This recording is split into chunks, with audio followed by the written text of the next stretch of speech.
We've been talking at AIM about the ability to develop assistance, right? Like, can you use ChatGPT or Grok or any of these as, an assistant? And I tell people and they laugh, that I spend, you know, I get an hour a day. That what the limit that I pay for gives me an hour a day of, let's just call it verbal conversation with an AI. And I use that hour pretty much every day talking and discussing things that with an AI that I'm not familiar with, that I'm learning about, maybe in place of like reading a book on things. So just exploratory discussions on topics I don't know. And the idea that these assistants and these knowledge banks are going to be available to help business leaders run their business and therefore need less people.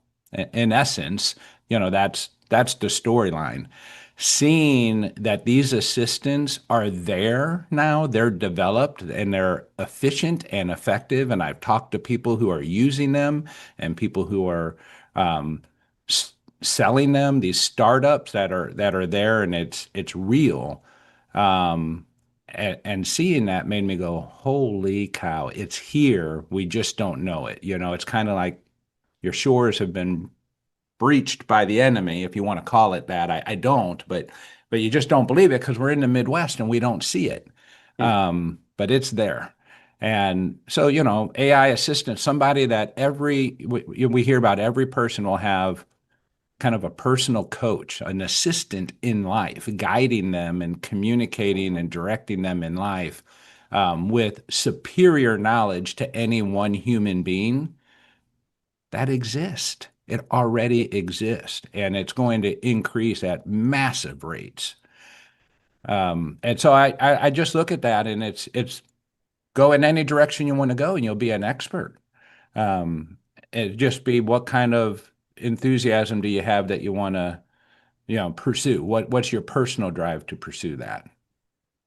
Yeah, well, interesting and scary all at the same time. I don't know about when we're going to get there. I wasn't at the program that you attended this week, but I know in the legal profession, AI is becoming more and more prevalent.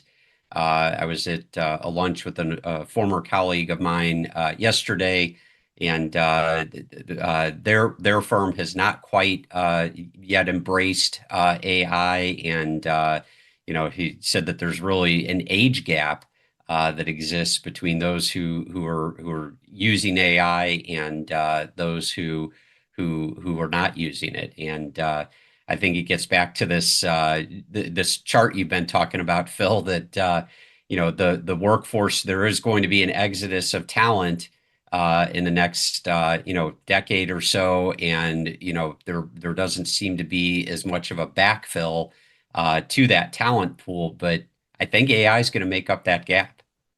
Level up your HR game with an AIM Employers Association membership. Get 24/7 expert support, exclusive training, and a network of peers. Join thousands of HR leaders building better organizations. Call AIM at 800-948-5700 or visit aimea.org today to learn about becoming a member.